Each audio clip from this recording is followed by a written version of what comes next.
استغفار کرنے والا اور گناہ کے اوپر وہ جمع ہوا ہے لیکن گناہ نہیں چھوڑتا اور استغفار کیے جا رہا ہے، فرمایا وہ ایسا ہے جس طرح اپنے رب سے مذاق کر رہا ہے۔ تو توبہ کی حقیقت تو یہ ہے کہ انسان عزم مصمم کرے کہ دوبارہ میں یہ گناہ نہیں کروں گا۔ جس طرح تھنوں میں دودھ کو واپس کرنا مشکل ہوتا ہے، اس طرح اس کا گناہ کی طرف لوٹنا مشکل ہو۔ تو حضرت علی المرتضیٰ رضی اللہ تعالیٰ عنہ نے فرمایا کہ سچوں والی توبہ کر، جھوٹوں والی توبہ نہ کر۔ اس نے عرض کی حضور آپ بتائیں سچوں والی توبہ کیا ہے؟ تو حضرت علی المرتضیٰ رضی اللہ تعالیٰ عنہ نے فرمایا سچوں کی توبہ کی 6 شرائط ہیں۔ پہلی شرط یہ ہے کہ گناہ پر ندامت اختیار کی جائے، جو سابق گناہ کیے ہیں اس پہ شرمندگی ہو۔ اور ایک روایت میں آتا ہے حقیقت التوبۃ الندم، توبہ کی حقیقت شرمندگی ہی ہے۔ جب بندہ شرمندہ ہو جائے تو یہ توبہ کا روپ ہے اور یہ توبہ کا انداز ہے۔ تو کہا پہلی چیز سابقہ گناہوں سے توبہ کر۔ دوسری بات جو فرائض رہ گئے ہیں ان کی قضا کر۔ توبہ کرنے سے پچھلی نمازیں اور جو فرائض اور روزے رہ گئے ہیں وہ معاف نہیں ہو جاتے، بلکہ توبہ تو اس بات کی ہے کہ جو وقت پہ میں نہیں پڑھ سکا اے اللہ وہ مجھے معاف کر دے، آئندہ میں وعدہ کرتا ہوں کہ جو میرے ذمے قرض ہے میں اس کو ادا کروں گا، اور نمازیں روزے اور دیگر جو تیرے حقوق ہیں میں ان کو ادا کروں گا۔ تو فرائض جو رہ گئے ہیں ان کی قضا کرے۔ تیسری شرط کسی کا قرض دینا ہو تو اس کو ادا کرے۔ چوتھی شرط کسی کے ساتھ جھگڑا کیا ہوا ہو تو اس سے معذرت کرے۔ پانچویں شرط جس طرح توبہ سے قبل گناہ کر کر کے اپنے نفس کو موٹا کیا اور قوی اور طاقتور بنایا، اب توبہ کا حق یہ ہے کہ تو اللہ کی اطاعت اور فرما برداری کر کے نفس کو ایسے ہی کمزور کر اسے رگڑا دے۔ اور چھٹی شرط یہ ہے کہ آئندہ گناہ نہ کرنے کا عزم مصمم کر لے۔ کہا اگر یہ 6 شرطیں تیری توبہ کے اندر موجود ہیں تو وہ تو سچا توبہ کرنے والا ہے، ورنہ تو زبان سے استغفار پڑھنے والا ہے، تیری توبہ سچی نہیں ہے۔ تو توبہ سچی یہی ہے کہ انسان خلوص کے ساتھ ان شرائط کے ساتھ اللہ کے حضور رجوع لائے۔ اور جب بندہ اللہ کے حضور رجوع لے آتا ہے تو پھر اس کے گناہ جتنے مرضی ہوں اللہ تعالیٰ معاف فرما دیتا ہے۔ آپ نے بنی اسرائیل کے اس شخص کا قصہ سنا ہوگا، کتب صحاح میں موجود ہے، بخاری و مسلم میں موجود ہے، کہ جس نے 99 قتل کیے تھے اور پھر اس کے دل میں احساس جاگا کہ میں بڑا ظلم کر بیٹھا ہوں۔ اس وقت کے ایک راہب کے پاس گیا جو عبادت گزار تھا، اس کو جا کے کہا میں 99 اشخاص کا قاتل ہوں، اب توبہ کے لیے دل میں آرزو پیدا ہوئی ہے، بتاؤ میرا رب مجھے معاف کر دے گا؟ تو اس نے کہا نہیں اتنے قتل اور معافی یہ کیسے ہو سکتا ہے، چونکہ وہ خشک زاہد تھا، علم کے نور سے مالا مال نہیں تھا۔ اس نے کہا نہ معافی نہیں ہے۔ اس نے کہا جب معافی نہیں ہے تو پھر 99 کیا اور 100 کیا؟ اس نے اس کو بھی قتل کر دیا، اور حدیث میں آتا ہے 100 کی تعداد پوری ہو گئی، لیکن دل میں جو امنگ پیدا ہوئی تھی، تڑپ تھی، وہ بدستور موجود تھی، وہ اس کو چین سے نہیں بیٹھنے دے رہی تھی۔ پھر کسی کے پاس گیا، مجھے بتاؤ میں توبہ کرنا چاہتا ہوں، کوئی راستہ بتاؤ۔ کسی نے کہا فلاں بستی میں اللہ کے کچھ بندے رہتے ہیں، تو جا ان کے پاس چلا جا اور ان کے ساتھ مل کے عبادت کر، اللہ تیرے گناہوں کو معاف فرما دے گا۔ جہاں اللہ والے ہوں وہاں اللہ کی رحمتیں برستی، اور اہل اللہ کے قریب جا کے توبہ کریں تو توبہ جلد قبول ہوتی ہے۔ ایک بزرگ فرماتے ہیں کہ میں جا رہا تھا بازار میں تو ایک شرابی نالی میں گرا ہوا تھا، مجھے ترس آیا، میں نے شفاف پانی منگوایا اور اس کو نالی سے اٹھوا کر اس کا منہ دھویا۔ انسان ہے اور یہ گندی نالی کے اندر گرا ہوا اور گندا پانی اس کے منہ سے لگ لگ کے گزر رہا ہے، مجھے ترس آیا اس پر، میں نے اس کا منہ دھو دیا۔ پھر میں چلا گیا۔ تہجد کے وقت جب میں مسجد میں گیا تو کیا دیکھتا ہوں کہ وہ شرابی مصلی پہ کھڑا ہے، میں نے کہا مالک یہ شرابی اور میں اس کو مصلے پہ دیکھ رہا ہوں. کہا میرے بندے تو نے اس کا منہ دھو دیا تھا، میں نے اس کا دل دھو دیا. تو اللہ کے حضور جب بندے اس کے بندوں کی وساطت سے آتے ہیں تو پھر کرم اور دوبالا ہو جاتا ہے. تو توبہ میں اہل اللہ کی صحبت کی بڑی اہمیت ہے. تو وہ بندہ جس نے 99 اشخاص کا قتل کیا تھا وہ اللہ والوں کی بستی کی سمت چل پڑا. ابھی کچھ فاصلہ طے ہوا تھا کہ موت کا وقت مقرر ہے، موت آ گئی. جنت کے فرشتے بھی آ گئے، جہنم والے فرشتے بھی آ گئے. دونوں کا تقاضا تھا کہ یہ ہمارا ہے. جنتیوں کی دلیل یہ تھی کہ توبہ کرنے جا رہا ہے. جہنمی کہتے تھے کہ ابھی پہنچا نہیں ہے، ابھی اس نے توبہ کی نہیں ہے، ابھی تو محض ارادہ اور عزم ہے. 100 اشخاص کا قاتل ہے، ہم ان بدبودار ٹاٹوں میں لپیٹ کر اس کی روح کو سجین میں لے جائیں گے. جب دونوں فرشتوں کا باہمی تکرار ہوا تو اللہ تعالیٰ نے ایک تیسرے فرشتے کو بطور فیصل ان میں بھیجا اور فرمایا کہ یہ جو فیصلہ کرے اسے قبول کر لینا. تو اس نے فیصلہ کیا کہ زمین کو ماپ لو، اگر آگے زیادہ ہوئی تو پھر اس کو جہنم والے لے جائیں، اور اگر پیچھے زیادہ ہے، زیادہ فاصلہ کر آیا ہے اور اللہ والوں کی بستی کے زیادہ قریب ہے تو پھر جنت والے فرشتے لے جائیں. اور جب فاصلے ماپے گئے تو آگے کا فاصلہ زیادہ تھا، پیچھے فاصلہ جو ہے ابھی تھوڑا طے ہوا تھا، لیکن اللہ تعالیٰ نے زمین کو حکم دیا آگے سے سمٹ جا، پیچھے سے پھیل جا. اس طرح زمین آگے سے سمٹ گئی اور پیچھے سے پھیل گئی، اس کو جنت کے فرشتوں کے سپرد کر دیا گیا.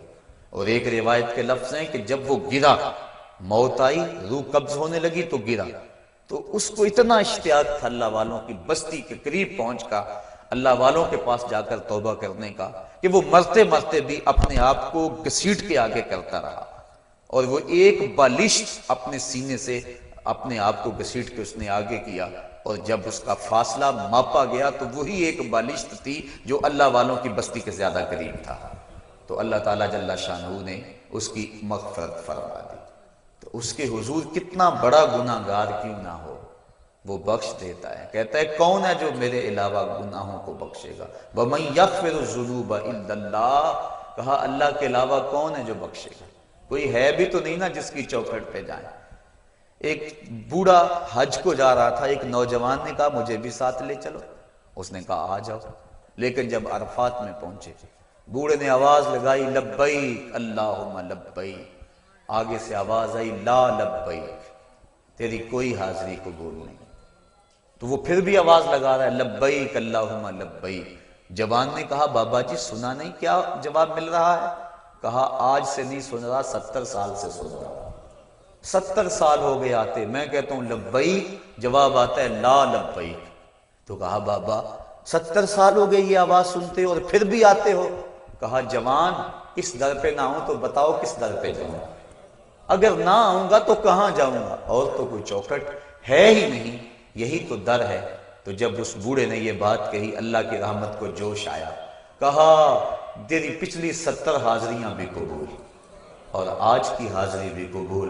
تو جو بندہ اس کے حضور حاضر ہوتا ہے اللہ رحمتوں سے اس کو ڈھانپ لیتا ہے. کہا کون ہے جو اس کے علاوہ گناہوں کو بخشے گا؟ جب بندہ اللہ کے حضور اپنی معذرت لے کر آتا ہے، حدیث شریف میں آتا ہے اللہ تعالیٰ ارشاد فرماتا ہے میرے بندے کو یقین ہے کہ میرے علاوہ اس کی کوئی اور مغفرت کرنے والا نہیں. اللہ اکبر، آؤ تو صحیح، ہم تو مائل بکرم ہیں کوئی سائل ہی نہیں. راہ دکھلائیں کسے کوئی راہ رہے منزل ہی نہیں. کوئی آئے تو صحیح، کوئی ہاتھ پھیلائے تو صحیح، اس کے حضور آواز لگائے تو صحیح. وہ تو چاہتا ہے. حدیث شریف میں آتا ہے فرمایا کہ بندہ سفر پہ جا رہا ہے اور بے آب و گیا صحرا میں، اس کے اونٹ پر ہی اس کا توشہ ہے اور اس کا پانی اونٹ پر ہی ہے. راستے میں ایک شجر سایہ دار ملا اور وہ بندہ اونٹ کو وہاں کھڑا کر کے باندھ کے خود سستانے کے لیے دوپہر کاٹنے کے لیے لیٹ گیا. اچانک اس کی آنکھ کھلی تو کیا دیکھتا ہے اونٹ موجود نہیں ہے. صحراؤں میں اگر اونٹ گم گیا اور تو کہیں پانی ملے گا نہیں تو سیدھی سادھی موت ہے. وہ دائیں بائیں ڈھونڈتا ہے، تلاش کرتا ہے، لیکن اونٹ نظر نہیں آتا، وہ دوبارہ اس کے تنے سے ٹیک لگا کے بیٹھ جاتا ہے موت کے انتظار میں کہ اسی اثنا میں اس کی آنکھ لگ جاتی ہے۔ پھر آنکھ کھلتی ہے تو کیا دیکھتا ہے کہ اونٹ ماں ساز و سامان کے سامنے کھڑا ہے۔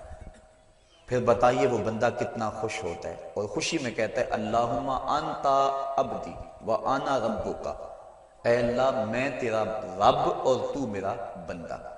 کہنا تو اس کو یہ چاہیے تھا کہ اے اللہ میں تیرا بندہ اور تو میرا رب، لیکن اس کو خوشی اتنی ہوئی، وہ کیا کسی نے کہا تھا کہ کسی کے آنے سے ایسے ہوش اڑے ساقی کے، شراب سیخ پہ ڈالی اور بوتل میں کباب، الٹ گیا نا، خوشی اتنی ہو گئی۔ ہم اتنے خوش ہوئے کہ پریشان نظر آئے، تو ایسی حالت بھی ہو جاتی ہے بعض اوقات۔ تو اس نے اس قدر خوشی اور مسرت کے عالم کے اندر کہا اللہم انت عبدی، اے اللہ تو میرا بندہ، وانا ربک، اور میں تیرا رب۔ یہ اس کی خوشی کا اندازہ شدت فرحت ہے جس کو حضور نے بیان فرمایا۔ فرمایا صحابہ بتاؤ اس کو کتنی خوشی ہوئی؟ عرض کی حضور بڑی خوشی ہوئی۔ فرمایا جب کوئی بندہ توبہ کے لیے اللہ کے در پہ لوٹ آتا ہے اللہ اس سے بھی زیادہ خوش ہوتا ہے۔ اور ایک حدیث میں فرمایا کہ کوئی بندہ پیاس میں مر رہا ہو، اچانک وہ پانی کے گھاٹ کو دیکھ لے تو پانی پر پہنچ کر گھاٹ کو دیکھ کر اسے کتنی خوشی ہوتی ہے۔ جب کوئی بندہ توبہ کے لیے اس کے در پہ آتا ہے اس سے بھی زیادہ خوش ہوتا ہے۔ تو وہ کہتا ہے آؤ میرے در پہ، میری رحمت کے دروازے کھلے ہوئے ہیں۔ بندہ دھکے سے جہنم میں چھلانگے لگاتا پھرتا ہے، لیکن وہ کہتا ہے نہیں نہیں آؤ، ایک مرتبہ تم بخشش مانگ لو، میں تمہارے سارے گناہوں کو معاف کر دوں گا۔ اللہ اکبر، اللہ اکبر۔ اب جو گناہ سے توبہ ہے اس کے بھی کئی درجے ہیں۔ کچھ لوگ تو ایسے ہوتے ہیں کہ جب ان کا راز فاش ہو جاتا ہے تو شرمندے ہو کے توبہ کرتے ہیں۔ بجلی چوری کرتا پکڑا گیا، اب کہتا ہے یا اللہ میری توبہ، یہ توبہ نہیں ہے، یہ اپنی شرمندگی پر ایک اظہار ہے، بس یہ توبہ نہیں ہے۔ اور حضرت ذوالنون مصری فرماتے ہیں کہ کچھ لوگ آخرت میں گناہ کی جو سزا ہے اس سے بچنے کے لیے توبہ کرتے ہیں، یہ توبہ بھی محمود ہے، لیکن فرمایا جو خواص ہیں وہ اللہ سے حیا کی وجہ سے توبہ کرتے ہیں۔ اور ایک روایت میں آتا ہے کہ حضور تشریف فرما تھے، ایک حبشی آیا، اس نے عرض کی حضور میں بڑے گناہ کرتا رہا ہوں، کیا میرا اللہ مجھے معاف کر دے گا؟ فرمایا ہاں توبہ کرو اللہ معاف کر دے گا۔ وہ چلا گیا، تھوڑی دیر کے بعد پھر آ گیا اور پھر عرض کرنے لگا حضور جو میں گناہ کرتا رہا ہوں کیا میرا اللہ اسے دیکھتا تھا؟ فرمایا ہاں اللہ دیکھتا تھا۔ اس نے چیخ ماری اور مر گیا۔ تو حیا کی وجہ سے انسان توبہ کرے، یہ توبہ کا ایک اعلیٰ مرتبہ اور اعلیٰ مقام ہے۔ جب انسان گناہ کرتا ہے تو حدیث شریف میں آتا ہے کہ 4 گواہیاں پیدا ہو جاتی ہیں۔ جب کوئی بھی گناہ کرتا ہے تو 4 اس کے گواہ بن جاتے ہیں۔ ایک تو زمین، جس زمین پہ وہ گناہ کرتا ہے، یومئذ تحدث اخبارہا، اللہ قرآن مجید میں ارشاد فرماتا ہے کل قیامت کے دن زمین خبریں بیان کرے گی، زمین ساری کہانی سامنے رکھ دے گی۔ اللہ اکبر، یوم تبلی السرائر فما لہ من قوت ولا ناصر، اس دن سارے راز کھول دیے جائیں گے، ہر شے تش تش وام ہو جائے گی۔ ایک تو زمین گواہ بن جاتی ہے، دوسرا وہ فرشتے جو لکھنے والے ہیں، کرامن کاتبین یعلمون ما تفعلون، جو تم کرتے ہو معزز فرشتے اس کو لکھ لیتے ہیں، ان کی بھی گواہی بن جاتی ہے۔ تیسرا وَإِذَا الصُّحُفُ نُشِرَتْ، وہ صحیفے جن کے اوپر اعمال لکھے جاتے ہیں وہ ہمارے گناہوں کے گواہ بن جاتے ہیں۔ اور چوتھا اللہ اکبر، اعضائے بدنی، الْيَوْمَ نَخْتِمُ عَلَىٰ أَفْوَاهِهِمْ وَتُكَلِّمُنَا أَيْدِيهِمْ، کہا اس دن منہ پر مہریں لگا دی جائیں گی، ہاتھ بولیں گے، انسان کے اعضائے بدنی بولیں گے۔ تو یہ چوتھے گواہ انسان کے اپنے بدن کے اعضاء۔ تو جب گناہ کیا تو 4 گواہ بن گئے، زمین، اعضائے بدنیاں، فرشتے، اور وہ صحیفے جن صحائف کے اندر گناہ لکھا گیا ہے۔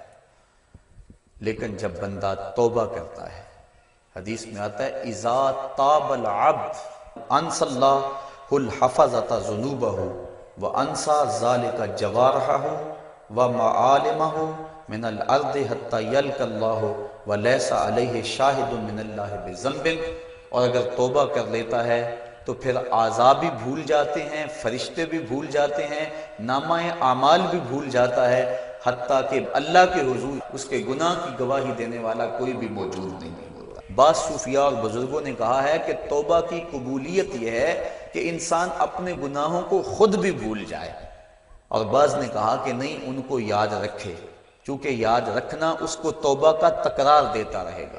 ایک بزرگ سے کسی نے پوچھا کہ گناہ کیا ہے اور توبہ کیا ہے؟ وہ کہنے لگے ایک گناہ کیا تھا، 70 سال ہو گئے اس کی توبہ کر رہا۔ جب جوان جوانی میں توبہ کرتا ہے تو حدیث شریف میں آتا ہے کہ ان اللہ یحب الشاب التائب، اللہ تعالیٰ جو جوان جوانی میں توبہ کرتا ہے اس کو بہت زیادہ پسند فرماتا ہے۔ اور ایک روایت کے لفظ ہیں کہ جوانی میں توبہ کرنے والے سے بڑھ کر اللہ کا محبوب کوئی نہیں، اور بڑھاپے میں گناہوں پر اصرار کرنے والے سے بڑھ کر اللہ تعالیٰ کا مبغوض کوئی نہیں ہے۔ سب سے زیادہ ناراض اللہ اس بندے پہ ہوتا ہے جو بڑھاپے کے باوجود بھی گناہ نہیں چھوڑتا، اور سب سے زیادہ اللہ تعالیٰ خوش اس بندے پہ ہوتا ہے جو جوانی کے اندر توبہ کرتا ہے۔ اور ایک روایت میں آتا ہے جب جوان توبہ کرتا ہے تو اللہ کا عرش خوشی سے جھوم اٹھتا ہے۔ اور ایک روایت کے لفظ ہیں وَشَابٌ نَشَأَ فِي عِبَادَةِ اللَّهِ، وہ جوان جس کی جوانی اللہ کی عبادت میں گزرے۔ فرمایا کل قیامت کے دن جب کوئی سایہ نہیں ہوگا، اللہ اس شخص کو اپنے عرش کا ٹھنڈا سایہ نصیب فرمائے گا۔ آؤ اس کے در پہ آؤ، توبہ کا دروازہ کھلا ہوا ہے۔ حضور نے ارشاد فرمایا جتنی دیر تک سورج مغرب سے طلوع نہیں ہوتا توبہ کا دروازہ کھلا رہے گا۔ اللہ کے حضور گڑ گڑاؤ، اپنے گناہوں کی معافی مانگو۔ 2 قطرے ایسے ہیں جو رائے گاہ نہیں جاتے اور اللہ کے بڑے محبوب ہیں۔ ایک وہ قطرہ جو خوف خدا سے آنکھوں سے ٹپکتا ہے، اور حدیث میں آتا ہے گناہ گار کی آنکھ کا پانی اللہ کے غصے کی آگ کو ٹھنڈا کر دیتا ہے۔ اور دوسرا وہ قطرہ جو اللہ کے راستے کے اندر بہتا ہے، خون کا وہ قطرہ اللہ کو بہت زیادہ محبوب ہے۔ تو وہ آنکھ جو اللہ کے خوف میں روتی ہے، جس کو اللہ کے خوف نے رلا دیا، لا خیر فی عین لا تبکی من خشیت اللہ، اس آنکھ میں کوئی بھلائی نہیں ہے جو اللہ کے خوف میں روتی نہیں۔ اور وہ آنکھ جو اللہ کے خوف میں روتی ہے، حدیث میں آتا ہے اگر کوئی شخص خوف خدا میں رویا اور اس کی آنکھ کے جو بال ہیں پلکوں کے، ان میں سے ایک بال کی جڑ بھی بھیگ گئی، قیامت کے دن اگر اس شخص کو جہنم کا حکم ہوا تو وہ بال کھڑا ہو جائے گا، عرض کرے گا یا اللہ یا مجھے نکال لے یا اسے جنت عطا کر دے، اور اللہ اس بال کو تو نہیں نکالے گا لیکن جس کا بال ہوا اس کو اللہ جنت کا مسافر بنا دے گا۔ اور ایک حدیث میں آتا ہے جس شخص کی آنکھوں سے خوف خدا کی وجہ سے مکھی کے سر کے برابر پانی نکل آیا، اللہ اس کو قیامت کے دن بخش دے گا، اس کی مغفرت فرما دے گا۔ تو اس کی یاد میں رو کر توبہ کرنا، اپنے گناہوں پر ندامت ہو اور پھر آنکھوں سے آنسو چھلک پڑے تو اللہ کو وہ بندہ بڑا ہی پسند آتا ہے۔ رونے والی آنکھ کو اللہ بہت زیادہ پسند کرتا ہے۔ میرے بزرگ فرمایا کرتے ہیں کہ ایک بزرگ تھے پرانے دور میں، ان کی طبیعت کے اندر سخا کوٹ کوٹ کے بھری تھی، اور آدھا فقر خدمت خلق اور سخاوت ہے۔ جس کی طبیعت کے اندر سخا نہیں ہے، جس کی طبیعت کے اندر جو ہے وہ وسعت نہیں ہے، وہ فقیر نہیں ہو سکتا۔ تو وہ جو بھی مہمان آتے ان کو لٹاتے، ان کو کھانا کھلاتے، حتیٰ کہ قرض اٹھا کر ان کو کھلا دیتے۔ جب ان کا وقت آخر آ گیا تو بڑے لوگوں کا قرض دینا تھا، انہوں نے سمجھا بابا جی تو جا رہے ہیں، بعد میں قرض کون دے گا، تقاضا کرنے کے لیے آ بیٹھے۔ بابا جی کا آخری وقت ہے اور وہ قرض مانگ رہے ہیں۔ بابا جی کو یہ فکر ہے کہ یہ میرے مہمان آئے ہیں اور میرے پاس کھلانے کے لیے کچھ نہیں۔ ایک چھوٹا سا بچہ تھالی کے اندر کوئی چیز رکھ کے بیچ رہا تھا، آواز دی اور گزرنے لگا، خادم کو کہا کہ بچے کو بلاؤ، بلایا، کہا بیٹا میرے ان مہمانوں کو کھلا دو۔ بچے نے تو شکریہ ادا کیا کہ میں سارے دن میں یہ سامان بیچنا تھا، میرا فوراً بک گیا۔ اس نے سارا سامان کھلا دیا اور بابا جی سے کہا کہ پیسے، انہوں نے کہا بیٹھ جاؤ۔ بیٹا بیٹھ گیا۔ 2 4 5 منٹ گزرے تو اس نے پھر اٹھ کے کہا بابا جی پیسے، کہا بیٹھ جاؤ، جب ان کو ملیں گے تو تجھے بھی ملیں گے، یہ بھی سارے قرض خواہ ہیں۔ بچے نے رونا شروع کر دیا، بچہ رویا، رحمت ایزدی کو جوش آ گیا۔ کوئی بندہ تھیلی لے کر اشرفیوں کی بزرگوں کے پاس نذرانہ لیے حاضر ہوا، انہوں نے سب کا قرض ادا کر دیا، بچے کو بھی دے دیا۔ تو وہ جو لوگ تقاضا کرنے آئے تھے انہوں نے کہا ہم اتنی دیر سے بیٹھے تھے اور یہ بچہ فوراً آیا اور لے کے چلا گیا۔ تو وہ بزرگ فرمانے لگے تم میں سے پہلے کوئی رونے والا نہیں، یہ رونے والا آیا، اس کے صدقے سے باقیوں کا بھی کام بن گیا۔ تو جب بندہ اس کے حضور اپنے گناہوں کی معافی مانگتا ہے، اللہ تعالیٰ جل شانہ اس کی آنکھ سے ٹپکتے ہوئے آنسو کا صدقہ، آنسو کا قطرہ زمین پر بعد میں گرتا ہے، اللہ بندے کے گناہوں کو پہلے بخش دیتا ہے۔ حضرت حسن بصری رضی اللہ تعالیٰ عنہ فرماتے ہیں اپنی توبہ کا واقعہ، فرماتے ہیں کہ میں امیر کبیر شخص تھا اور بصرہ کے بازاروں کے اندر دکھی پریشان لوگوں کی مدد کے لیے بھی نکلتا تھا۔ ایک دن میں بازار میں جا رہا تھا کہ ایک خاتون مجھ کو نظر آئی، اتنی خوبصورت جیسے چاند کا ٹکڑا ہو۔ میں نے مسلسل اس کی طرف دیکھنا شروع کر دیا۔ اس نے کہا اما تستحی، تجھے حیا نہیں آتی، مجھے دیکھے جا رہے؟ کہتے ہیں میں نے کہا ممن، کس سے حیا کر؟ تو اس عورت نے کہا فَمَنْ يَعْلَمُ خَائِنَةَ الْأَعْيُنِ وَمَا تُخْفِي الصُّدُورُ، اس سے حیا کرو جو دلوں کے بھید جانتا ہے، جو آنکھوں کی خیانت کو جانتا ہے، اس سے حیا کرو۔ کہتے ہیں یہ بات تو بہت بڑی تھی لیکن اس کا حسن ایسا تھا کہ مجھے اس کے باوجود اس کی طرف رغبت رہی اور میں مسلسل اس کو دیکھتا رہا۔ اس نے پھر مجھے کہا کہ کیا معاملہ ہے کہ تم میری طرف دیکھنا چھوڑتے نہیں ہو، کون سی چیز پسند آئی؟ تو کہتے ہیں میں نے اس کو کہا کہ تیری جھیل سی آنکھوں میں ڈوبنا چاہتا ہوں اور یہ میرے لیے ایک باعث کشش ہے۔ اس نے کہا تم رکو، شاید تمہارا مطلوب پورا ہو جائے۔ میں وہاں رکا اور وہ اپنے گھر چلی گئی۔ تھوڑی دیر کے بعد اس کی خادمہ تشت کے اوپر کپڑا ڈالا ہوا ہے اور میرے طرف بڑھایا۔ کہتے ہیں میں نے جب کپڑا اٹھایا تو اس کے اندر اس کی دو آنکھیں تھیں اور اس کے اوپر لکھا ہوا تھا کاغذ کے ٹکڑے پہ لا اريد عینا یفتتن بسببها احد، میں ان آنکھوں کو رکھنا ہی نہیں چاہتی جس کی سبب سے ایک مومن فتنے میں پڑ جائے۔ کہتے ہیں کہ میں نے اپنی داڑھی کو پکڑا اور زاروں کے تار رونے لگا۔ میں نے کہا اے حسن بصری تو اس عورت سے بھی گیا گزرا ہے، اتنا خوف اس کے سینے کے اندر؟ کہتے ہیں میں داڑھی کو پکڑ کے زاروں کے تار رویا اور گھر چلا گیا۔ ساری رات میں نے توبہ میں گزاری۔ جب صبح کا سفیدہ طلوع ہوا میرے دل میں خیال آیا جس نے اپنی آنکھیں وار دی اس سے بھی تو معذرت کر رہا ہوں، اللہ سے تو معافی مانگی۔ کہتے ہیں کہ میں صبح اٹھا اور جب اس عورت کے گھر کے دروازے کے قریب پہنچا تو اس کا جنازہ نکل رہا تھا۔ میں پھر بڑا پریشان ہوا، واپس آیا، سارا دن مشکل میں گزارا۔ رات جب میں سویا تو وہ عورت مجھے خواب میں ملی۔ میں نے کہا کہ مجھے کوئی وصیت کرو، تو اس نے کہا اذا خلوتا فاذکر اللہ، میں تجھے وصیت یہ کرتی ہوں جب تم تنہائی میں ہوا کرو تو اللہ کو یاد کیا کرو۔ وَإِذَا أَصْبَحْتَ وَأَمْسَيْتَ فَاسْتَغْفِرِ اللَّهَ وَتُبْ إِلَيْهِ، اور جب تم صبح کرو یا شام کرو تم استغفار پڑھا کرو اور اللہ سے توبہ کیا کرو۔ حضرت حسن بصری فرماتے ہیں کہ اس عورت کا یہ عمل مجھے توبہ کے راستے پہ ڈال لیا، پھر وہ حسن بصری زمانے کے امام اور مقتدا بنے۔ تو انسان جب عبرت حاصل کرنے پہ آتا ہے تو ایسے اسباب اس کے لیے مہیا ہو جاتے ہیں، توبہ کرنے میں دیر نہیں کرنی چاہیے۔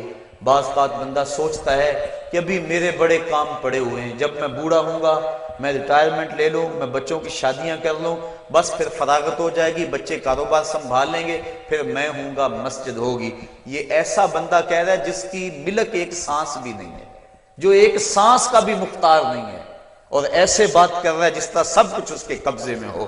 تو توبہ کے اندر تاخیر نہیں کرنی چاہیے۔ بنی اسرائیل کے اس شخص کا واقعہ آپ کو پہلے بھی شاید میں نے کسی مجلس کے اندر عرض کیا تھا کہ جس کو طول عمل نے برباد کر دیا، اس کی نیکیوں کی وجہ سے اس کو خبر پہنچی کہ اس کی عمر 1000 سال ہے، تو اس نے کہا جب میری عمر اتنی لمبی ہے تو پھر میں عبادت کی بھٹی کے اندر کیوں جلتا رہوں؟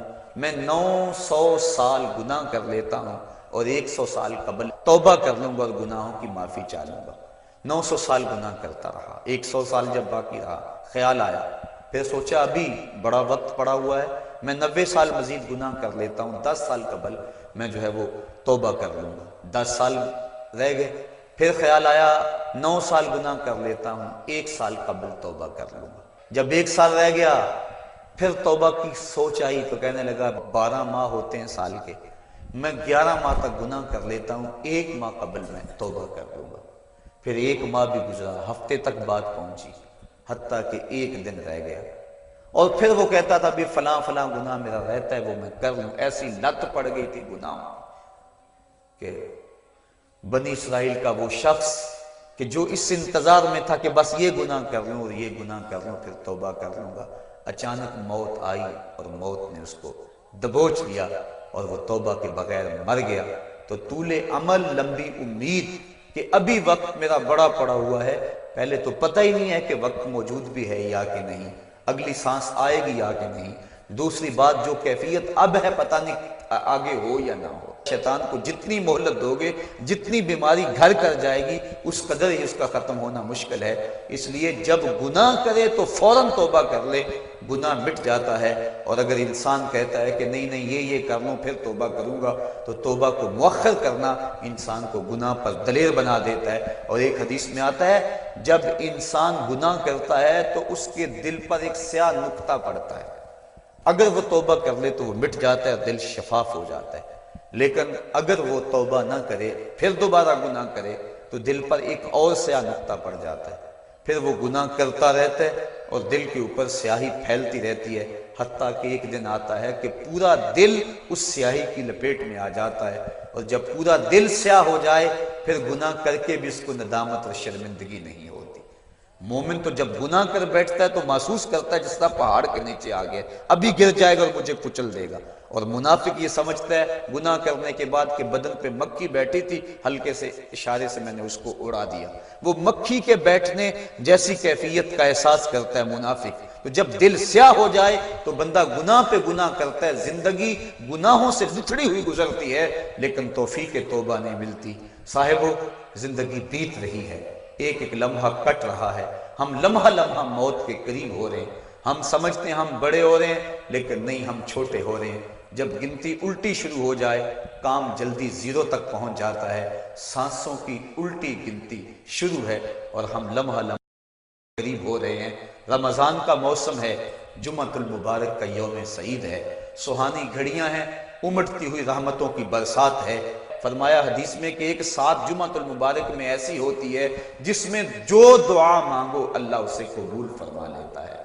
اور حضرت عبداللہ ابن مسعود رضی اللہ تعالی عنہ فرماتے ہیں کہ جس نے وضو کیا اور اچھا وضو کیا اور اس کے بعد 2 رکعت نوافل ادا کیے اور اس کے بعد دعا استغفر اللہ العظیم الذی لا الہ الا هو الحی القیوم واتوب الیہ، کہتے جس نے اس دعا کو پھر پڑھ لیا، اگر اس کے گناہ ہیں وہ سمندر کی جھاگ کے برابر بھی ہو، اللہ سارے معاف فرمائے۔ مالک تو گناہوں کو معاف کرنے والا ہے، ہم ہی جہنم میں چھلانگے لگا رہے ہیں، لیکن وہ تو کہتا ہے آجو میری رحمت کے دروازے کھلے ہوئے ہیں، اسیاں سے کبھی ہم نے کنارہ نہ کیا، تو نے بھی مگر دل آزردہ ہمارا نہ کیا، ہم نے تو جہنم کی بہت تدبیر کی، تیری رحمت نے لے کر گوارا نہ کیا۔ اس کی رحمتیں بندے کو آوازیں دے رہی ہیں، یا ایھا الانسان ما غرک بربک الکریم، اے انسان تجھے کریم رب کے دروازے سے کس نے ہٹا دیا؟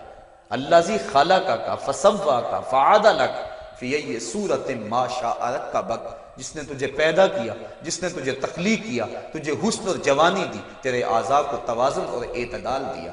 ذرا دیکھ تو صحیح، ماضی کو جھانک کر کے تو دیکھ، تیرے ہاتھ تھے پکڑنے کا سلیقہ نہیں تھا، تیری ٹانگیں تھی چلنے کا طریقہ نہیں تھا، تیری زبان تھی بولنے کا اسلوب تجھے نہیں آتا تھا، تو دودھ بھی مانگنا ہوتا تو روتا تھا۔ ہم نے تیری ماں کے سینے میں تیرے لیے پیار ڈال دیا، اگر ماں کے سینے میں پیار نہ ڈالتے بتا تو بچہ تھا، تیری گندگی سے لتھڑ جاتا تھا، ماں صاف کرتی تھی، اگر ماں کے سینے میں یہ پیار نہ ہوتا تجھے کیڑے پڑ جاتے۔ آج تیری چھاتی میں زور ہے، آج ہاتھیوں کو تو بٹھا لیتا ہے، آج شیروں کو تو نچا لیتا ہے، زمانہ تیرا باج گزار ہے، آج تو منسٹر ہے، آج تو مولوی ہے، آج تو مفتی ہے، آج تیرے نام کی دہائی ہے، آج تو عہدہ قضا پہ فائز المرام ہے، آج تو عہدہ صدارت پہ فائز المرام ہے، آج تو ناظم ہے، آج دولت کی ریل پیل تیرے گھر میں ہے، آج تیری فوجیں تیرے پشت پہ ہیں، آج کوئی تجھے پوچھنے والا نہیں، لیکن ذرا پلٹ کے دیکھ کہ ماضی میں تو تھا کیا، اچھا پیچھے نہیں پلٹ کے دیکھنا تو ذرا آگے پلٹ کے دیکھ لے، پھر دوبارہ ہو وہی حالت، ڈنڈے کو پکڑ پکڑ کے چلے گا، پھر ڈنڈا بھی جواب دے گا، چار پائی سے لگ گیا، فالج ہو گیا۔ گھر والوں نے 4 دن تو بڑی خدمت کی، آخر انہوں نے بھی کام پہ جانا، پھر بیویوں کے سپرد کر کے چلے گئے، کتنی دیر خدمت ہوگی؟ اب سارے تنگ آ گئے، آہستہ آہستہ منہ سے یہ دعائیں نکلنے لگی، اللہ بابے کو پردہ دے دے تو ٹھیک ہے، بتا ہم تجھے پردہ نہ دیتے تو کیا کرتا؟ ہم نے زندگی دی، یہ بھی ہمارا احسان، اب تو اس حالت میں ہے کہ تیرا دھڑ مارا گیا، چارپائی پہ لگ گیا، بولو براز اوپر، مصیبت بن گئی، گھر والے بھی تنگ، تجھے اندر سے نکال کر برآمدے میں رکھ دیا کہ بابا کھانستا ہے، بچے ڈسٹرب ہوتے ہیں، جراثیم پھیلتے ہیں، اب تجھے باہر رکھ دیا گیا، تو اپنے آپ سے تنگ آ گیا، ڈاکٹر کو کہتا ہے لگا زہر کا ٹیکہ، ڈاکٹر زہر کا ٹیکہ بھی لگائے، بتا تجھے موت نہ آئے تو کیا کرے؟ ہم نے تجھے زندگی دی، یہ بھی ہمارا احسان، فَأَمَاتَهُ، ہم نے تجھے موت عطا کی، یہ بھی ہمارا احسان، فَأَكْبَرَهُ، اگلی کہانی بھی سن، کتا بھی تو مرا تھا، گھسیٹ کے روڑی پہ نہیں ڈال دیا، بکری بھی تو مری تھی، گھسیٹ کے روڑی پہ نہیں ڈال دیا، اگر تجھے بھی پکڑ کے روڑی پہ ڈال دیا جاتا تو کیا کر سکتا تھا؟ لیکن ہم نے کہا نہیں نہیں، یہ میرا شاہکار ہے، اس کو غسل دو، بیری کے پتے بھی ڈال لو، صفائی ستھرائی خوب ہو جائے، چٹے لباس کا کفن دو، سند سند پہ خوشبو ملو، اب سارے تجھے دیکھنے آ رہے ہیں تو دولہا بنا، تیرا منہ دیکھنے سارے آ رہے ہیں، ساری بستی امڈی آ رہی ہے تجھے دیکھنے کے لیے، پھر تیری چار پائی اٹھی، 4 بندوں نے اٹھایا، کندھا بدل بدل کے چلتے ہیں، ہر ایک کی خواہش ہے کہ میں کندھا دے لوں، پھر میں نے کہا تیز نہ چلنا، میرے شاہکار کو کہیں جھٹکا نہ لگے، پھر تیرا اعزاز اور تیرا پروٹوکول کہ امام کعبہ بھی ہو تو وہ پیچھے اور تجھے آگے رکھا گیا۔ انسان ذرا غور تو کر، تو کس چیز پہ نازا ہے اور بھول گیا اس رب کو؟ آجا، اس کی رحمت کی باہیں کھلی ہوئی، وہ بلا رہا ہے تجھ کو، آجا پلٹ کے آجا، آنا تو تو نے ہے ہی، کل جو کفن میں منہ چھپا چھپا کے آتا پھرے گا، آج کھلے منہ آجا، اس کی رحمتیں آواز دے رہی ہیں، یا ایھا الانسان ما غرک بربک الکریم۔ صاحبو، جوانی کی توبہ بہت بڑی دولت ہے، جو جوان ہیں وہ جوانی کے ایک ایک لمحے کو غنیمت سمجھیں، وہ جوان جس کی جوانی اللہ کی عبادت میں گزری، حضور فرماتے ہیں کل قیامت میں جب کوئی سایہ نہیں ہوگا، اللہ اسے اپنے عرش کا ٹھنڈا سایہ نصیب فرمائے گا۔ اور بڑھاپے کے اندر بھی توبہ بڑی دولت ہے، گو جوانی کی فضیلت زیادہ ہے لیکن بڑھاپے کے اندر بھی توبہ نصیب ہو جائے تو یہ بھی بہت بڑا اعزاز ہے، ورنہ ہوتا یہ ہے کہ قبر میں ٹانگیں ہوتی ہیں اور گناہ پہ گناہ کیا جا رہا ہے۔ وہ کیا کہا تھا میاں محمد بخش عارف کھڑی رومی کشمیر نے کہ ہڈیاں کمبن گوڈے کھڑکن تے اڑ گیا لک تیرا، اجے بھی بدیوں باس نہ آیا، جیو مرد دلیرا۔ ہے انسان کدھر بھٹک رہا ہے، مالک تجھے آوازیں دے رہا ہے، کبھی بھاگے ہوئے کو بھی یوں آوازیں دی جاتی ہیں، کبھی در چھوڑ کے بھاگنے والوں کو بھی یوں بلایا جاتا ہے، لیکن کہتا ہے توبوا الی اللہ، آ جاؤ، میری رحمت کے دروازے کھلے ہوئے ہیں، ابھی مغرب سے سورج طلوع نہیں ہوا، میرے بندے جب تو توبہ کا ہاتھ پھیلائے گا میں تیرے گناہ جو ہیں وہ فرشتوں کے خیالوں سے بھی مٹا دوں گا، نامہ اعمال سے بھی مٹا دوں گا، جو زمین گواہ بنی ہے وہ بھی گواہی دینا بھول جائے گی، تیرے اعضاء بھی بھول جائیں گے، گناہ تجھے بھی یاد نہیں رہیں گے اور ان 4 گواہوں کو یاد نہیں رہیں گے۔ کل قیامت کے دن جب رب کے حضور ملے گا تو کوئی گواہ تیرے گناہوں کا موجود نہیں ہوگا، آ تو صحیح، جھولی پھیلا تو صحیح، ہم تو مائل بکرم ہیں کوئی سائل ہی نہیں، ہم تو مائل بکرم ہیں کوئی سائل ہی نہیں، راہ دکھلائیں کسے کوئی رہ روے منزل ہی نہیں۔ آؤ، توبہ کا دروازہ کھلا ہے، اس کی رحمتوں کا دروازہ واہ ہے، اس کی کرم نوازیاں تمہیں آواز دے رہی ہیں، جھجک آتی ہے اس کے در پہ آتے ہوئے، چلو میرے نبی کا وسیلہ لے کر آ جاؤ۔ وَلَوْ أَنَّهُمْ إِذْ ظَلَمُوا أَنفُسَهُمْ جَاءُوكَ، اگر تم گناہ کر بیٹھے ہو، اپنی جانوں پہ ظلم کر بیٹھے ہو، آؤ تمہیں توبہ کا ایک اور راستہ دکھاؤں، آسان راستہ، کہ تم میرے نبی کی چوکھٹ پہ آؤ اور یہاں آ کے معافی مانگو، پھر میرا نبی تمہارے لیے ہاتھ اٹھا دے۔ تم تو معافی مانگنے آئے تھے، لَوَجَدُ اللَّهَ تَوَّابًا رَحِيمًا، توبہ تو ملنی ہی ملنی ہے، نبی کو ساتھ لے آئے ہو، میں رحمت بھی فرما دوں گا۔ اضافی رحمت اپنی جانب سے فرماؤں گا، آؤ تو صحیح میری چوکھٹ پہ۔ اللہ کے محبوب کی چوکھٹ پہ صحابہ آیا کرتے تھے، اور محبوب کے جب ہاتھ اٹھتے تو پھر دعائیں قبول ہوتی، توبہ کے دروازے کھل جاتے اور اللہ کی رحمتیں برستی۔ ابو لبابہ کی توبہ کا واقعہ کتب حدیث کے اندر موجود ہے، اور دیگر صحابہ کی توبہ کے واقعات موجود ہیں۔ حضور کے انتقال کے بعد حضور کی قبر پہ چلے جاؤ، امام عطابی کہتے ہیں کہ میں حضور کے روضے پہ بیٹھا تھا، ایک دیہاتی آیا اور حضور کے روضے پہ کھڑا ہو کے کہنے لگا، حضور میں گناہوں کی بخشش کے لیے آیا ہوں اور بغیر مغفرت کے تو نہیں جاؤں گا۔ کہتے ہیں وہ اس قدر فریاد کرتا رہا، روتا رہا کہ مجھے اس کی حالت پہ ترس آ رہا تھا۔ جب وہ چلا گیا میری آنکھ لگ گئی، آنکھ لگی تو خواب میں حضور کی زیارت نصیب ہوئی، اور آقا کریم نے فرمایا قم یا عتابی، عتابی اٹھو اور اس عرابی کو تلاش کرو، اور جب مل جائے تو میری طرف سے جنت کی بشارت دے دو۔ اور صاحب مدارک نے ایک روایت لکھی ہے کہ ایک شخص حضور کے روضے پہ آیا اور حضور کے مبارک روضہ کی مٹی کو، تربت نور کو اپنے سر میں ڈال رہا ہے، اور کہتا ہے میں تو گناہوں کی بخشش کے لیے آیا ہوں۔ یہ حضور کے انتقال سے 3 دن کے بعد کا واقعہ ہے۔ وہ کہتا ہے میں تو مغفرت کے بغیر جانا ہی نہیں ہے۔ وہ تو چلا گیا لیکن یہ جم کے بیٹھ گیا، غنی کے در پہ ڈیرے جما دیے، کہا میں تو نہیں جاؤں گا جب تک میری مغفرت نہ ہو۔ فنودی من القبر انہ قد غفر لک، صاحب مدارک لکھتے ہیں گنبد خضرا سے آواز آئی، جا تیرے گناہوں کو معاف کر دیا گیا۔ مجرم ہو تو منہ اشکوں سے دھوتے چلے آؤ، آؤ در تواب پہ روتے چلے آؤ، قرآن میں مذکور ہے بخش۔ اللہ جل وعلا کی حمد و ثنا کے بعد حضور نبی اکرم، شفیع امم، رسول محتشم، نبی مکرم، اللہ کے پیارے، امت کے سہارے، رب کے محبوب، دانائے غیوب، مالک رقاب امم، فخر عرب و عجم، والی کون و مکان، سیاہ لا مکان، سید انس و جاں، سرور لالا رخاں، نیر تاباں، سر نشین مہوشاں، ماہ خوباں، شہنشاہ حسینہ، تتمائے دوراں، سر خیل زہرہ جمالاں، جلوائے صبح ازل، نور ذات لم یزل، باعث تکوین عالم، فخر آدم و بنی آدم، نیر بطحا، رازدار ما اوہا، شاہد ما طغا، صاحب علم نشرہ، معصوم آمنہ احمد مجتبی،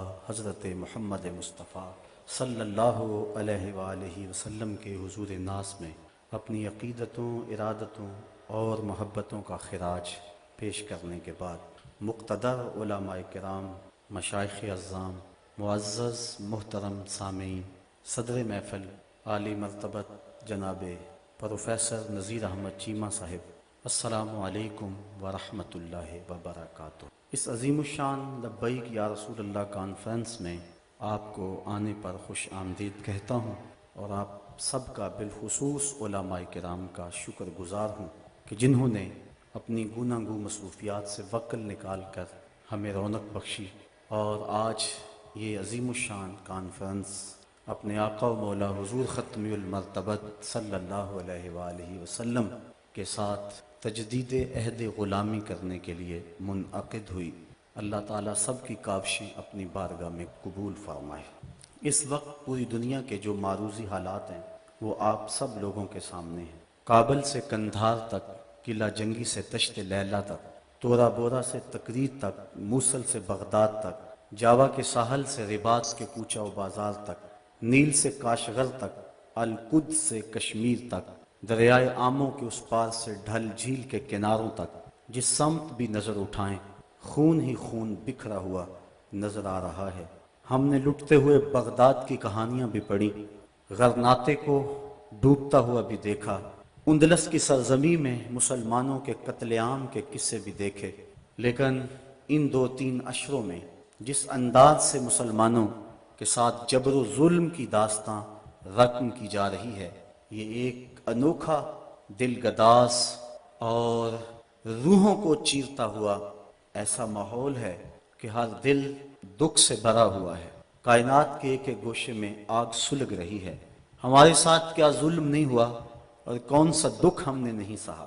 ہمارے سروں سے بال نوچے گئے اور ان زخموں میں تیزاب چھڑک کر ہمیں دھوپ میں تڑپنے کے لیے چھوڑا گیا۔ یہ کل کی کہانی ہے۔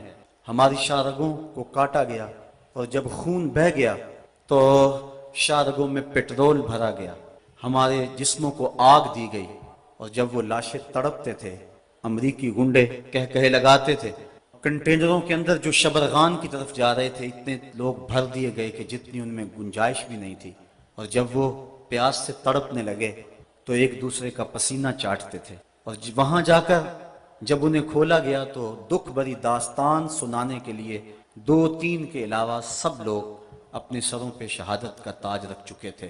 یہ کہانی بھی پرانی نہیں ہوئی کہ جب بغداد سے شعلے اٹھ رہے تھے، جب موصل کی گلیوں کے اندر ابلیس کا رقص تھا، جب اس قدر جنازے پڑے ہوئے تھے کہ کوئی دفن کرنے والا بھی نہیں تھا، اور قبرستانوں میں جب کوئی باقی جگہ نہ بچی تو لوگوں نے اپنے گھروں کے صحنوں میں قبریں کھودی۔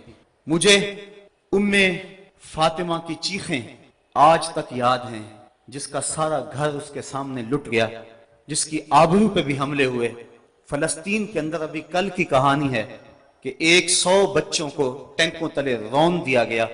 میں نے کعبۃ اللہ کی غربی دیوار کے ساتھ کچھ عورتوں کو لپٹ کے روتے ہوئے دیکھا۔ جب غور کیا تو وہ فلسطین کی خواتین تھی، اپنے رب کو اپنے دکھوں کی کہانی سنانے آئی تھی۔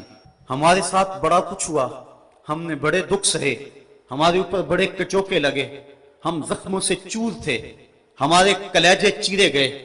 گوانٹا ناموبے کے جیل خانوں کے اندر 6x4 کے پنجروں میں ہمیں سردیوں میں برہنہ رکھا گیا، ہمارے ساتھ جبر کی داستانیں رقم کی گئی۔ ظلم کا کون سا طریقہ تھا جو آزمایا نہ گیا؟ بدر کی داستان اور شاب ابی طالب کی گھاٹیاں، طائف کے بازار، مکے کی گلیاں، اور پھر وہاں سے یہ قافلہ سخت جہاں کربلا کے تپتے ہوئے ریگزار میں کھڑا ہوا نظر آتا ہے۔ ہم نے گردنیں کٹائیں، ہم نے اس راستے کے اندر اپنے بچوں کو اپنے ہاتھوں پہ لے کے ظالم کے سامنے کھڑے ہو کر کے کہا کہ تم ہمارے جذبہ شہادت کو کیسے مان کر سکتے ہو؟ جو چل کے آ سکتے تھے وہ پاؤں کے بل بوتے پہ آ گئے، اور جو چل نہیں سکتے تھے ظالموں تیر آزماؤ، انہیں ہم گود میں اٹھا کے لے آئے ہیں۔ ہماری تاریخ بڑی تابناک ہے، ہماری تاریخ بڑی روشن ہے، ہماری تاریخ بڑی دلاویز ہے۔ ہم ہنس کے جان دینا جانتے ہیں۔ 1857 کی جنگ آزادی میں جب علامہ کفایت اللہ کافی کو پھندے پہ چڑھایا جانے لگا تو انگریز نے کہا تھا، میں نے بڑا جنونی مولوی دیکھا ہے کہ جو پھندے کی طرف بڑھ رہا تھا تو میں نے اس کے چہرے کے اوپر سرخیاں دیکھی ہیں، اس کے چہرے کے اوپر میں نے بانکپن دیکھا ہے، اس کے چہرے کے اوپر میں نے ایک عجیب روشنی دیکھی ہے۔ ہم تو پھانسی گھاٹوں میں بھی اجالا کرتے ہیں، ہم تو ہٹلر کے دیش کے اندر بھی مسکرا کے جان مارتے ہیں۔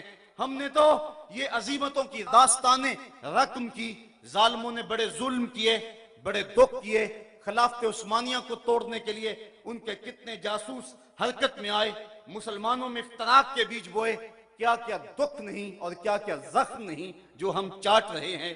لیکن یہ 2-3 سال تو ایک ایک لمحہ عذاب بنا ہوا ہے، ایک ایک سانس اذیت بنی ہوئی ہے۔ مغرب نے یہ سمجھا کہ شاید ان کا دم خم ختم ہو گیا ہے۔ وہ سمجھتا ہے کہ مسلمان سیاسی عدم استحکام کا شکار ہے، ان کے حکمران استعمار کے اعلی کار ہیں، ان کی معیشت مفلوج اور دفاع کمزور ہو چکا ہے، لے دے کے ایک حب نبی کا جذبہ ہی رہ گیا ہے جو ان کے سینوں میں موجود ہے، اور وہ چاہتا ہے کسی طرح ان کے سینوں سے یہ جذبہ بھی نکال لیا جائے اور پھر انہیں مٹا دیا جائے یا انہیں اپنا غلام بنا لیا جائے۔ وہ ہم سے حب رسول کی تپش چھیننا چاہتا ہے، اور ہم سے وہ ہماری پہچان اور ہماری وہ عزت چھیننا چاہتا ہے۔ مغرب نے یہاں بھی ٹھوکر کھائی، اس نے حکمرانوں کے آئینے میں عوام کے چہرے کو دیکھا، اس نے سمجھا کہ ان میں زندگی کی رمق نہیں، اعصاب شل ہو گئے، دل بجھ گئے۔ لیکن مغرب کان کھول کے یہ بات سن لے کہ یہ لٹا ہوا کارواں، یہ خانمہ برباد لوگ، یہ کبھی یورپ نے انہیں لوٹا، کبھی انہیں امریکہ میں لوٹا، یہ لٹتے رہے، یہ کربلا میں بھی لٹے، یہ لوٹے جاتے رہے۔ ان کے لٹنے کی کہانی بڑی دردناک بھی ہے اور بڑی طویل بھی ہے، لیکن مغرب سن لے کہ جب یہ خود لٹنے پہ آ جائیں تو پھر اپنا سودا کوچہ محمد میں کرتے ہیں، جب وہ خود لٹنے پہ آ جائیں تو پھر سب کچھ رسول کریم کی ناموس کے لیے قربان کرنے کے بعد بھی یہ کہتے رہ جاتے ہیں کروں تیرے نام پہ جاں فدا، نہ بس ایک جاں دو جہاں فدا، دو جہاں سے بھی نہیں جی برا، کروں کیا کروڑوں جہاں نہیں۔ مغرب تو براہ راست حملے کر رہا ہے جس سے ہمارے جگر پاش پاش ہو گئے ہیں۔ ہمارا تو موقف یہ ہے کہ کوئی اشارے اور کنائے سے ہمارے آقا کریم پر حملہ کرے تو وہ بھی ناقابل معافی جرم قرار پاتا ہے۔ مسلمانوں کے نزدیک نالین نبی کی نوک شاہی سے زیادہ محترم ہے۔ وہ تو کہکشاں کو آپ کے قدموں کی دھول سمجھتے ہیں۔ ان کے نزدیک کلیوں کا چٹکنا تبسم رسول کا صدقہ ہے اور ان کے تلووں کا دھون آب حیات ہے۔ یہ درد مندان عشق کوچہ حبیب کے غلاموں کو بھی اپنا امام سمجھتے ہیں۔ خواجہ فرید نے کیا خوب کہا تھا، توڑے دھکڑے دھوڑے کھاندڑیاں، تیرے نام تو مفت وکاندڑیاں، تیرے باندیاں دی میں باندڑیاں، ہم درد کتیاں نال ادب۔ اور میرے امام نے کہا تھا تجھ سے در اور در سے سگ اور سگ سے ہے مجھ کو نسبت، میری گردن میں بھی ہے دور کا پٹا تیرا۔ ہم تو حضور کے در اور حضور علیہ السلام کی غلامی کو اپنے لیے وجہ اعزاز اور وجہ تعظیم سمجھتے ہیں۔ یہ مغرب کی بھول ہے کہ ہمارے سینوں سے یہ تپش اور یہ حرارت چھین لے۔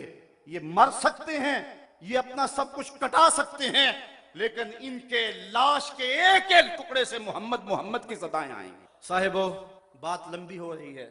واقعہ اس طرح ہوا کہ 30 ستمبر 1905 کو ڈنمارک کے ایک اخبار نے، جس کی پیشانی کے اوپر سٹار آف ڈیوڈ، یہ یہودیوں کا مذہبی علامتی نشان ہے، اس کی پیشانی پہ چھپا ہوا ہے، اس نے 12 خاکے شائع کیے، اور اس کے بعد ہالینڈ کے اخبارات نے اور دیگر 22 ممالک کے 75 اخبارات نے ان خاکوں کو دوبارہ جنوری 2006 میں شائع کیا۔ 200 سے زائد ٹی وی چینل نے اس کی تشہیر کی۔ ہالینڈ کے اخبارات نے لکھا کہ ہم ہر ہفتے ان خاکوں کو شائع کریں گے تاکہ مسلمان اس کے عادی ہو جائیں۔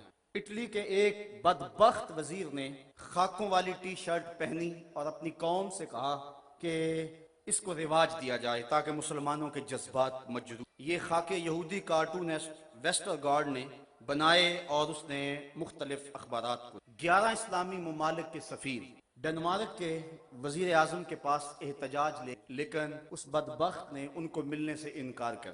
27 مسلمان تنظیموں کے 17,000 افراد نے اپنے دستخطوں کے ساتھ ایک یادداشت مرتب کر کے ڈنمارک وزیر اعظم کو بھیجی۔ اس نے اس کو وصول کرنے سے بڑی ڈٹائی کے ساتھ انکار کیا۔ ٹونی بلیئر اور بش نے ڈنمارک کے وزیر اعظم کو فون کر کے کہا کہ جھکنا نہیں، ہم تمہارے ساتھ ہیں۔ تو اس پر 14 فروری کو ڈیلی ٹائمز نامی ایک اخبار کو انٹرویو دیتے ہوئے ڈینش وزیر اعظم نے کہا عالم اسلام اس بات کو سن لے اور میں ان کو یہ باور کرانا چاہتا ہوں کہ ہم تنہا نہیں ہیں، ہماری پشت پہ